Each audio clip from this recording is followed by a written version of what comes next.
मनुष्य पूछता है टेंशन कैसे खत्म करे।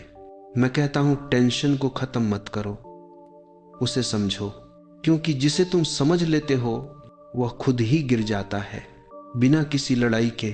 तुम टेंशन से लड़ते हो, इसीलिए टेंशन और मजबूत हो जाती है।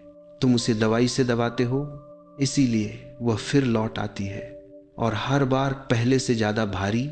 टेंशन बाहर नहीं है, यह तुम्हारे मन की कहानी है जो तुमने खुद बनाई है, अपने विचारों से, अपनी अपेक्षाओं से, भविष्य की चिंताओं और अतीत की पीड़ाओं से।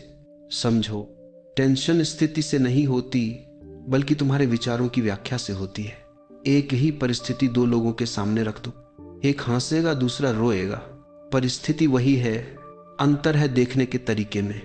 टेंशन वहीं खत्म होती है जहां समझ शुरू होती है। जब तुम देख पाते हो कि जो हो रहा है वही होना है और जो होना था वही हुआ, तब भीतर स्वीकृति जन्म लेती है। उस स्वीकृति के साथ टेंशन का कोई अस्तित्व नहीं रह जाता। याद रखना, जीवन सरल है लेकिन मन इसे कठिन बनाता है। जो कुछ है उसे स्वीकार कर लो, टेंशन गिर जाएगी। जो कुछ नहीं है उसके पीछे मत भागो, टेंशन गिर जाएगी।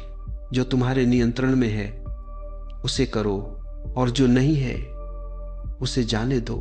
टेंशन स्वयं समाप्त हो जाएगी। दवाई शरीर को शांत कर सकती है पर मन को नहीं। मन को शांत करती है समझ, और जब समझ आती है तुम पाओगे शांति बाहर नहीं, शांति तो हमेशा तुम्हारे भीतर ही थी।